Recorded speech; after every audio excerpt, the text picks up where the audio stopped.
হায় রে গরম, শরীরটা করলি নরম, কারেন্টের যা ধরন, বলতে লাগে সরম, ঝরছে ঘাম কমছে জল, বৃষ্টি হবে কখন বল। সারাটা দিন ঠিক এইরকম বাতাস আর সেই রৌদ্র তাপ। তো আমার মিড টার্ম পরীক্ষা চলছে, সকালবেলা আমি পড়াশোনা করছিলাম। গ্রীষ্মকাল বলে কথা, রাজশাহীর মানুষ, আর আমি আম খাইতে পাচ্ছিলাম না কারণ আমি হোস্টেলে। তো আমি বারবার আম্মুকে বলতেছিলাম যে আমি আম খাইতে চাই, আম আম করে জান দিচ্ছিলাম। তো আম্মু আবার আম পাঠায় দিয়েছে। তো আসলে আমার ডেইলি ব্লগ আপনাদের সাথে শেয়ার করা হয় না, তো আজকে সারাদিনে আমি কী কী করছি সেটা আপনাদের সাথে শেয়ার করব। তো আম খাওয়া দাওয়া শেষে, পড়াশোনা শেষে পরীক্ষা দিতে গেলাম। পরীক্ষা দেওয়া শেষে এক জুনিয়র স্টুডেন্ট আমাকে একটা ফুল গিফট করলো, জানি না এই ফুলটার নাম কি, বাট এই ল্যাভেন্ডার কালার ফুল আমার অনেক পছন্দ। তারপর বিথি আমাকে দিয়েছিল তালের একটা পিঠা, আমার তাল অনেক বেশি পছন্দ। মানে আমি জন্মের পর থেকে নাকি, যেহেতু আমার জন্মটা মানে ভাদ্র মাসে হয়, তো তখন গরম ছিল, প্রচণ্ড গরম।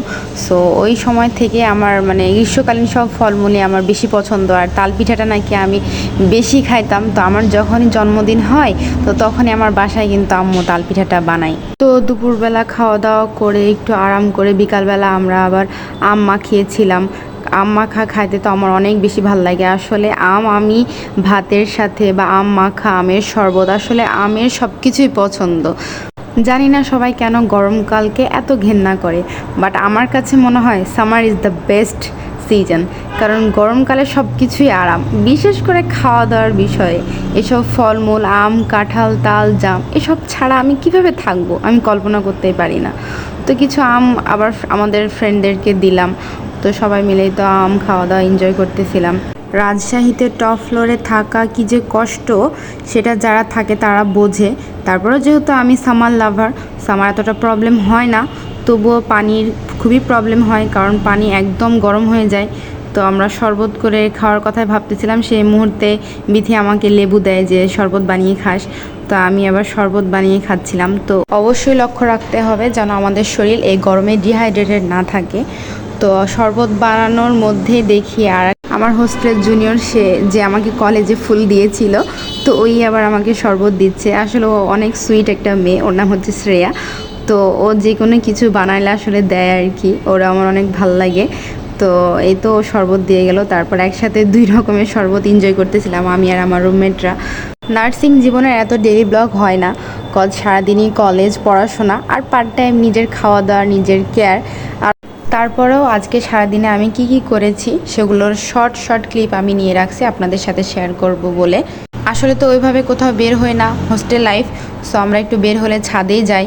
তো ছাদের পরিবেশে গিয়ে আশেপাশে, আসলে এখন কৃষ্ণচূড়ার সিজন, এটা আমার অনেক বেশি পছন্দ। মানে গরমকালটা এতই পছন্দ। যারা সামার হেটার আছে তারা কিন্তু কমেন্ট আমাকে আজকে পচায়ে ছাড়বে।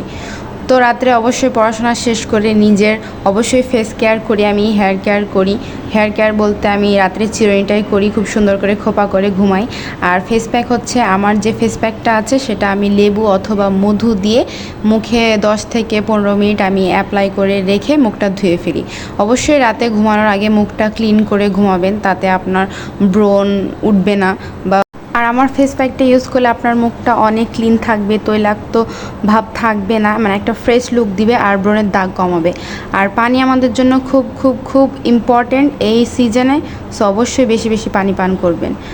ফেস প্যাক বা হেয়ার অয়েল নিতে চাইলে অবশ্যই ইনবক্স।